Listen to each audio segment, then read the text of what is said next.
What's a financial shock that people often don't see coming? Story 1. Kids are insanely expensive. The day they're born is of course a big one, but as they get bigger and eat more and start having hobbies, it just gets more and more. I have a buddy that has 2 sons that play hockey. Poor guy works massive overtime just to finance it. Of course it's worth it, but the sticker shock is real. For me personally, the closing costs when I bought my house 15 years ago were way more than anyone prepared me for. My wife and I had already begged, borrowed, and stolen every last dollar we could for our down payment, and it seemed like our mortgage broker was calling us every couple days saying we needed to come up with another couple thousand to cover closing costs. One would think $15,000 would be enough to close on a $120,000 starter home. It was not even close. We're doing much better now, but as a poor, pregnant, newly married couple, it was extremely difficult. Surprise car repairs are the other big ones I can think of. We had a 2003 Ford Explorer, and the transmission had an unplanned self-disassembly excursion one day. It was $3,500 to fix it, which was more than the vehicle was even worth. Life lesson learned: spend conservatively and save as much as you can. They say having 8+ months of income saved is a good place to be, and they ain't lying. A year of income seems more accurate. Story 2. Disability. Cost of the medical care plus the lack of income. Bills are still due. It's horribly expensive and statistically one of the biggest reasons people lose their housing. It can happen anywhere at any time. Most people don't have decent health insurance, but disability insurance is a whole different thing. I have decent benefits, but even my disability insurance only pays out 60% of my income. Anything longer than a few months and I'd be looking at some really serious decisions. Likely selling my car, cutting phone, internet, potentially rehoming all my pets if it goes on for too long. Some people can manage if they are a 2-income household to start. It can also really depend on what happened. My previous job, I needed my hands to work, so even a broken arm would have put me in financial straits. Now that wouldn't be too big of a deal, but what happens when it's something far worse and you cannot and will not be able to work anymore? It's a financial ruin for most people. Story 3. End-of-life dementia, elderly hospice care. There comes a time, no matter how much you want your person at your own home, when they need more help than you can provide. Items like bed lifts to get a person from a bed to gurney that goes into a van to meet with a specialist. You can't do that at home unless you can afford the rentals and in-home nursing staff. Even things like bathing and dressing can be harder on a spouse than they can physically deal with. Your person at home will need a sitter while you go to your own doctor appointments, etc. Taking a person with dementia in advanced stages outside can cause a lot of fear and even push them further into their illness. A shared room with 2 other people at a lower-end facility costs $3,000 to $5,000 a month. When someone needs help eating, that's a charge. They need insulin, that's a charge. They can't go to the bathroom on their own, another charge. Now you could be looking at $6,000 to $8,000 a month. You'd think insurance or Medicare would help. Nope. You need a special extra insurance that covers this sort of thing, and it is very expensive. Medicare will give you the first 100 days tops. I say tops because when there is no improvement, they stop paying. Medicaid will help you after you go broke paying out of your own pocket. You have to have under a certain amount of resources for it to kick in, so that can doom a spouse to debt. Sometimes a spouse will have to divorce their loved one just to spare some income for their own health needs. There is a bill for care that has been shot down a few times that finally passed in a much changed fashion in July. However, this is a massive financial disaster that just isn't talked about. I only learned about it when my father fell and hurt himself. He had dementia and was never able to walk again. He had to have skilled nursing care for the rest of his life. Story 4. This will get buried, but choosing a spouse with no sense of financial responsibility. I see posts and comments with people saying, money doesn't matter, we love each other. Guess what? Money does matter, for every reason listed in this thread. I don't mean being rich, I mean people able to count on your partner to be honest and responsible. I married a guy who took as much in student loans as they'd give him, squandered most of it because I was supporting us, couldn't keep a job, and then quit even looking. Any money he got was his, my income was ours. Divorcing him was expensive but worth it. I spent 15 years drowning with him weighing me down. 5 years after the divorce, every debt except my mortgage is paid off. I'm still not secure, retirement is looming large, and I spent most of my life being completely unable to invest anything, and no college savings for my kids. But at least things are getting better instead of worse. Story 5. I'm sure people have said medical bills already, but it's worth mentioning that there are all sorts of other costs associated with getting sick. I recently had a few brain surgeries and a nasty bout with meningitis, which I acquired in the first surgery. I had good insurance, so I paid about $10,000 total out of pocket, but all of the incidentals started adding up extremely quickly. Your rent doesn't stop just because you spent 3 months in the hospital, but your paycheck certainly does if you don't have short-term disability insurance. I live somewhere that offers at least partial relief for people who are out of work for medical reasons, but even with that, it was an enormous financial shock. You can plan very carefully for things and still end up having a pretty rough time. If you have the luxury of making enough to save for an emergency fund, make sure you can survive off of that fund for at least a few months. It takes a long freaking time to get back into working shape after major surgery of any kind, and if you rush it, the physical and mental toll can be severe. Story 6. Retirement homes, nursing homes, long-term elderly care. Sometimes you get lucky and die in your sleep at home. Sometimes you have to blow a fortune on years of care. Sometimes you can get lucky and end up on some assistance voucher programs, but the waits are really long. I work at an independent retirement community that provides very minimal assistance in a low cost of living state.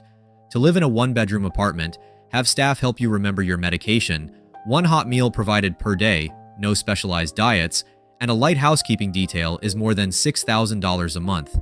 This doesn't include deposits, rides to appointments, or any additional nursing care should you no longer be able to care for yourself. Our facility is assisted, so if you can no longer support yourself and transfer yourself, you have to go someplace else. Some of our residents have to sell their homes and everything they own just to pay for a few years of light assistance care.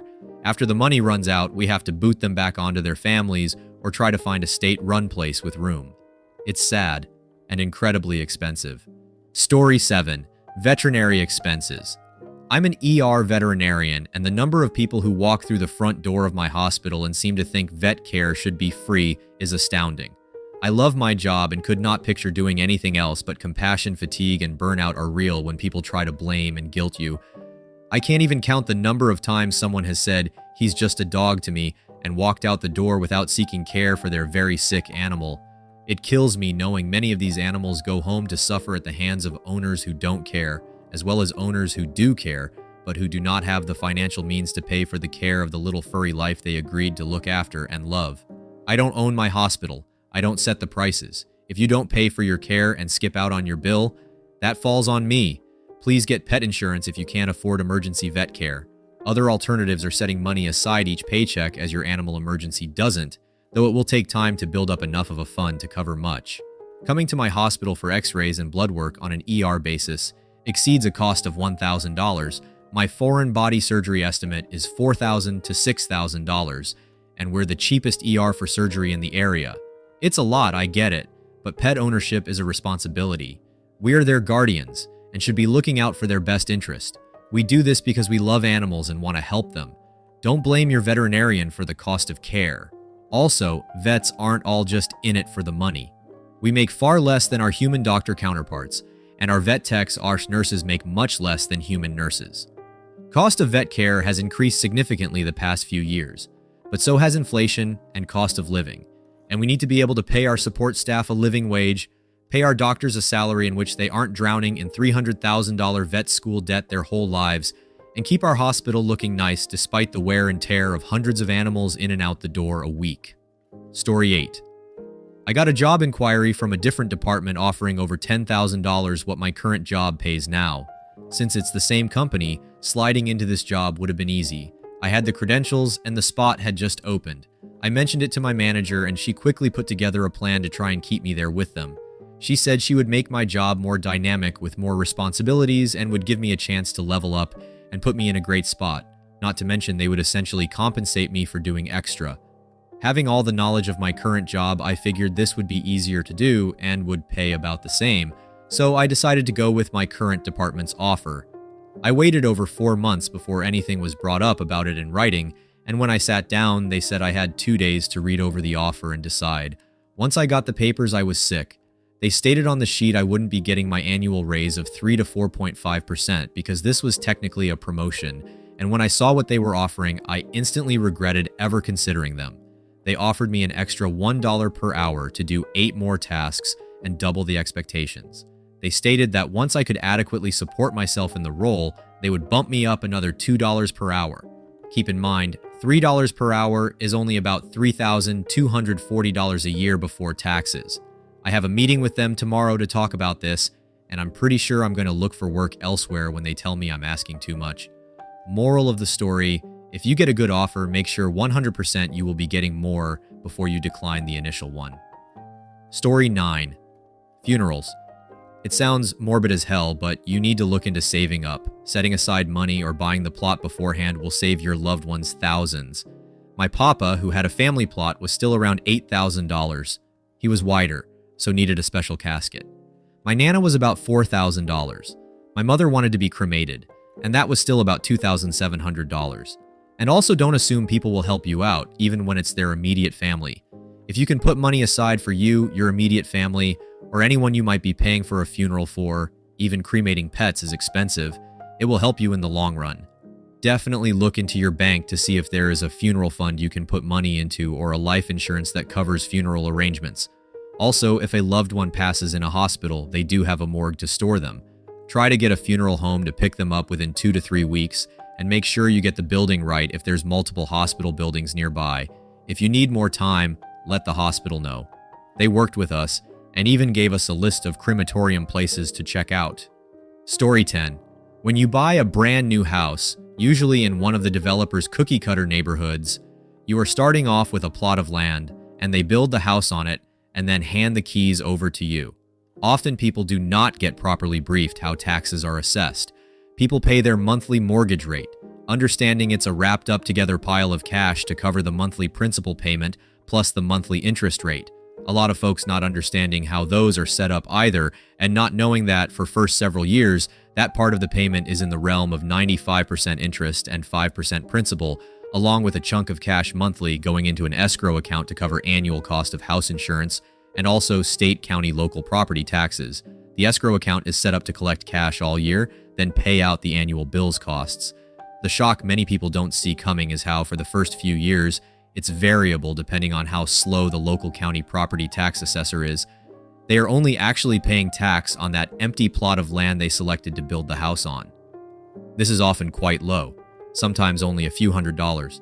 Then eventually the property tax assessor gets to your house and assigns what value the now developed property holds with the house built on it. This causes the annual property tax you have to pay to jump from a few hundred a year to several thousand per year. Here in Texas, that can be close to or beyond $10,000 per year. This all adds up to your monthly mortgage bill suddenly, and for many people, unexpectedly, jumping up by close to $1,000 extra per month. If not properly pre-budgeted for, this may prove to be beyond the fiscal means of the homeowners.